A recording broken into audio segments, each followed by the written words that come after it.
মাদকের ব্যাপারে কোনো ছাড় নাই। যত বড় শক্তিশালী হোক সেই সিন্ডিকেটকে ঘুরিয়ে দেওয়া হবে।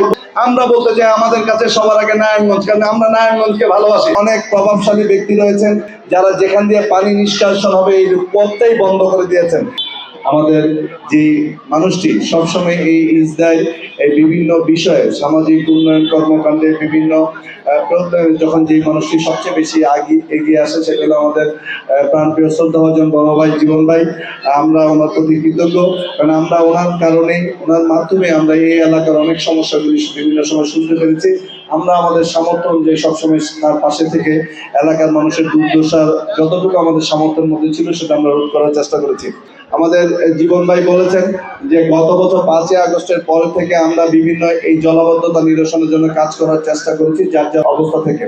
আমিও বিভিন্ন সময় জেলা প্রশাসনের মাধ্যমে হোক এবং বিভিন্ন সরকারি প্রতিষ্ঠানে এই সমস্যাগুলি কিভাবে সমাধান করার জন্য সে বিভিন্ন চেষ্টা চালিয়েছে। আমাদের রনি ছিল, ও অনেক কাজ করেছে, উজ্জ্বল কাজ করেছে, রিয়াদ কাজ করেছে। এটা আসলে একটি বিশেষ কারণে আমরা করেছি, সেটা হলো যে আমাদের নেতা জনাব তারেক রহমান তার বক্তব্যটি স্পষ্ট, সবার আগে বাংলাদেশ এবং বাংলাদেশের মানুষ। অর্থাৎ বাংলাদেশ এবং বাংলাদেশের মানুষের সাথে যখনই প্রয়োজন হবে তার স্ব অবস্থান থেকে কাজে করবে, মানুষের পাশে দাঁড়াবে। এটা আমাদের আসলে দলের একটা নীতি এবং আদর্শের পর্যায়ে পরে বিধায় আমরা কাজগুলি করেছি।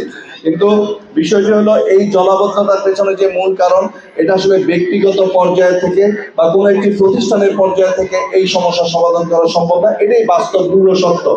এই সমস্যা থেকে সমাধান পেতে হলে আপনার রাষ্ট্রের সাথে, প্রশাসনের সাথে, এলাকাবাসী, স্থানীয় নেতৃবৃন্দ, ব্যবসায়ীবৃন্দ সবার সম্মিলিত প্রচেষ্টার মাধ্যমে যদি কোনো উদ্যোগ গ্রহণ করা হয় তাহলে এই ফতুল্লাবাসী এই জলাবদ্ধতার এই দুর্বিষহ যন্ত্রণা থেকে মুক্ত পাবে।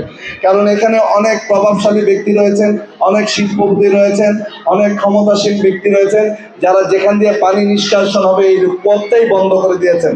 এখানে কোনো কালে এখানে ড্রেন ছিল, খাল ছিল, এটার কোনো অস্তিত্বই নাই। এরকম বহু জায়গায় আছে। অতএব এই ব্যাপারটা সমন্বিত প্রচেষ্টার প্রয়োজন। ইনশাল্লাহ আমরা যে আশাবাদের জায়গাটা দেখি সেটা হলো বর্তমান সরকার যেহেতু বলেছেন বাংলাদেশের মানুষের সাথে কোনো আপোষ নয়, অর্থাৎ এই এলাকার মানুষের দুঃখ দুর্দশা রোধে কোনো আপোষ নয়। অবশ্যই এই সরকারের যারা দায়িত্বশীল আছেন অবশ্যই সামনে দেখবেন। ইনশাল্লাহ এটা সমন্বিত উদ্যোগ গ্রহণ করার মাধ্যমে সবাই সম্পৃক্ততার মাধ্যমে এই জলাবদ্ধতা নিরসন করা সম্ভব হবে ইনশাল্লাহ। আমাদের প্রশাসক মহোদয় আছেন, উনি অলরেডি আমাদের জীবন ভাই বলেছেন যে 7 দিনের মাথায় উনি এই খাল খনন করেছেন।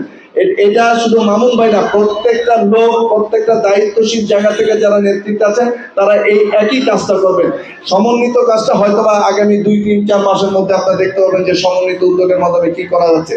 আরেকটি বিষয় যেটা এলাকাবাসী সবচেয়ে বেশি উদ্বেগজনক সেটা হলো মাদক। এই এলাকার বিভিন্ন সময় আমি জীবন ভাইয়ের কথা আরো বলতে হয় যে জীবন ভাই এই গত 1.5 বছরের মধ্যে এই জলাবদ্ধতা নিয়ে মাদকের বিষয় নিয়ে যে রকম সোচ্চার হয়েছিলেন, যার ফলে কিছুটা ফল কিন্তু এলাকাবাসী পাচ্ছে। কিন্তু অন্যান্য এলাকা থেকেই সামাজিক এবং সামাজিক যে প্রতিনিধিরা রয়েছেন, সুশীল ব্যক্তিরা রয়েছেন, পঞ্চায়েত কমিটি রয়েছেন, তারা যদি এগিয়ে আসেন তাহলে এই সমস্যাগুলি কিন্তু নিরূপণ করে এবং এগুলি সমস্যা সমাধানের জন্য কার্যকরী পদক্ষেপ গ্রহণ করা সম্ভব হয়। এই মাদকের যে বিষয়টি বলেছেন, আমরা কিন্তু পুলিশ প্রশাসনকে বারবার প্রেশারাইজ করেছি। ইনশাল্লাহ আমরা আশা ব্যক্ত করতে চাই আপনারা যদি আমাদের সঠিক তথ্য দিয়ে যে অমুক লোকটি মাদক বিক্রি করে, সামাজিকভাবেও কিন্তু সেই প্রতিরোধটা করতে হবে।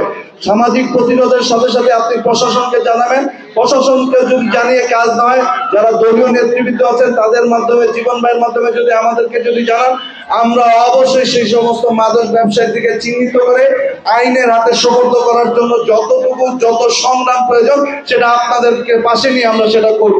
এটা কিন্তু উদ্যোগটা গ্রহণ করতে হবে কিন্তু আপনাদের, কারণ মামুন ভাই যেখানে থাকেন ওনাকে জানাইতে হবে। আমরা প্রশাসনের কাছে বারবার বলেছি মাদকের ব্যাপারে কোনো ছাড় নাই, কিন্তু মাদক কিন্তু একটা স্থানীয় সমস্যা নয়, এটা একটা জাতীয় সমস্যায় রূপান্তরিত হয়েছে সারা নারায়ণগঞ্জ, সারা বাংলাদেশের অলিতে গলিতে। কারণ এত অল্প ব্যবসা, অল্প পুঁজিতে এত ভালো ব্যবসা, এই ধরনের যে একটা বিষয় বাংলাদেশের মানুষের মাথায় ঢুকে গেছে, এটা থেকে বের হওয়ার জন্য সামাজিক দায়বদ্ধতার তা কিন্তু অনেক বেশি জরুরি।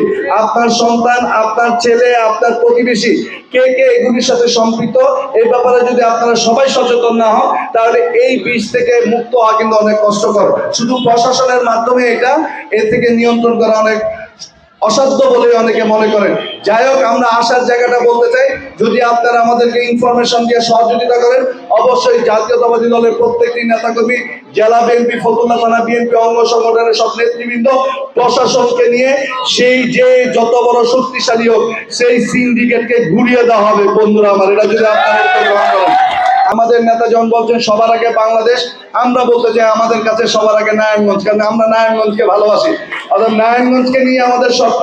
আপনারা যারা ইসরায়েলে আছেন, আপনাদেরও উচিত যে সবার আগে ইসরায়েল, ফতুল্লা থানার সবচেয়ে বেশি আমরা সমাজকে আধুনিক করতে চাই সব দিক থেকে। সেজন্য আপনাদেরকে এই অংশগ্রহণটা যেমন সুনিশ্চিত করতে হবে, আপনাদেরকে এগিয়ে আসতে হবে। আশা করি আগামী দিনে আপনাদের যে কোনো সমস্যায় আমাদের নেতৃবৃন্দ অবশ্যই কাজ করছেন। আরো যে কোনো সমস্যা হলে যদি আমাদেরকে বলেন, আমরা ভাই হিসেবে, বন্ধু হিসাবে, ছোট ভাই হিসাবে আপনাদের পাশে থেকে আপনাদের যত সমস্যার সমাধানের জন্য সর্বাত্মক চেষ্টা করব। আল্লাহ যেন আমাদেরকে সেই তৌফিক দান করেন, সেই আশাবাদ ব্যক্ত করে আমি আমার বক্তব্য শেষ করলাম। ধন্যবাদ।